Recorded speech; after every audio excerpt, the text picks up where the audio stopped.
And now let's shift our focus over to North Korea, which has launched another round of unidentified projectiles in the Sea of Japan. This is the 10th such launch by North Korea since the month of May and the 8th one since the meeting between Trump and Kim Jong-un at the demilitarized zone. Now, according to the South Korean military, the projectile fired from the South Pyongyang province and flew for over 330 kilometers to the east. Reports indicate that these tests, in fact, show North Korea's growing military prowess.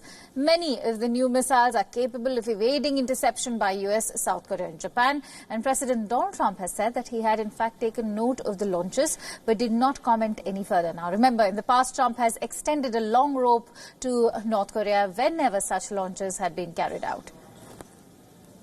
Well, I saw a statement was just put out having to do with North Korea, and that'll be interesting. We'll see. It just came out over the wires a little while ago, so we'll see what happens. The time of this launch has changed in several ways and puts it apart from the previous ones. All of North Korea's launches last month were a mark of protest against the military exercises between US and South Korea. But this time, the launch came hours after North Korea expressed willingness to restart talks with the United States. In a statement to North Korea state media agency, the country's vice foreign minister has said that the meeting could be held at a time and a place agreed upon by both sides. 트럼프 대통령과 함께 회담장으로 향하셨습니다.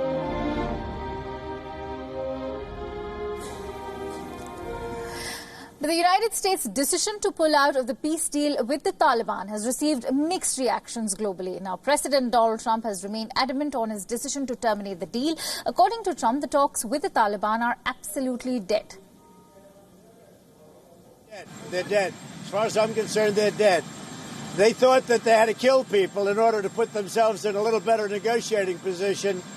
When they did that, they killed 12 people. One happened to be a great American soldier, a wonderful young man from Puerto Rico. Now, Trump also took to Twitter where he said the U.S. Army was literally functioning as policemen over the last decade. And the president says that they have been hitting Taliban targets much harder over the last 4 days. And military reports indicate that the president may in fact be correct. U.S. General Kenneth McKenzie, who is the head of the U.S. Central Command, said that they have been ramping up operations against the Taliban. When asked about the Taliban statement where it threatened to take the lives of more American soldiers, the general said that his troops were hardly defenseless. But within the United States, there isn't consensus on Trump's decision. Many veteran groups have, in fact, batted for continued talks as the answer to the 18-year-long bloodshed in Afghanistan. According to one such veterans group, exploring avenues to end military engagement is important. This is the nature of war. When you're in combat, one of the things that you're doing is you're going to be looking at how that engagement is going to end. So the fact that these talks are going on, I don't think came as a surprise. I think the important part is, again, to make sure that we're having the appropriate players at the table to ensure that there's a lasting peace in Afghanistan once the U.S. and its NATO allies are no longer there in a service and support role. Now, Trump was also under some fire for inviting Taliban leaders to Camp David, and that too in the weekend leading up to the 9/11 attacks' 18th anniversary.